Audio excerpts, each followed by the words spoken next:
శివ డైరెక్షన్లో రీసెంట్గా విడుదలైన మూవీ కంగువా. ఈ మూవీ 35 భాషల్లో పాన్ ఇండియా తరహాల్లో భారీ అంచనాలతో అయితే రిలీజ్ అయింది. మూవీ చూసిన తర్వాత నాకు అనిపించింది చెప్తున్నా, మూవీ అయితే జస్ట్ యావరేజ్ అనిపించింది. ఇక స్టోరీ విషయానికి వస్తే, ఇబ్బందుల్లో ఉన్న ఒక పిల్లవాడిని ఎలాగైనా కాపాడాలని సూర్య అయితే అనుకుంటాడు. ఆ పిల్లోడికి సూర్యకి అసలు సంబంధం ఏంటి అని క్రీస్తు శకం 1070 కాలంలో 5 ఊర్ల మధ్యలో జరిగే గొడవలకి గంగువాకి 2024లో ఉండే సూర్యకి సంబంధం ఉంటుందా, చివరికి ఏం జరిగింది అనేది అస్సలు స్టోరీ. మూవీ లైన్ కొత్తగా ఉన్నా దాన్ని చూపించే విధానం మాత్రం సరిగ్గా లేదనిపించింది నాకైతే. అక్కడి నుండి ఇక్కడికి, ఇక్కడ నుండి అక్కడికి ఏదో స్కిప్ చేస్తూ చూసినట్లయితే మూవీ అయితే ఉంది. కాకపోతే ఏంటంటే, ఇందులో ప్రతి ఒక్కరి కాస్ట్యూమ్స్ అయితే కొంచెం డిఫరెంట్గా ఉన్నాయి.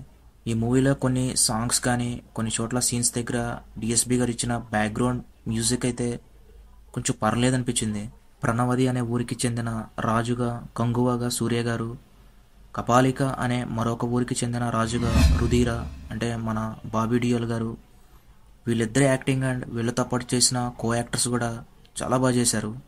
విఎఫ్ఎక్స్ ఎడిటింగ్ అండ్ కొన్ని సీన్స్లో బ్యాక్గ్రౌండ్లో కనిపించే లొకేషన్స్ వల్ల మూవీ అయితే కొంచెం యూనిక్గా ఉంది.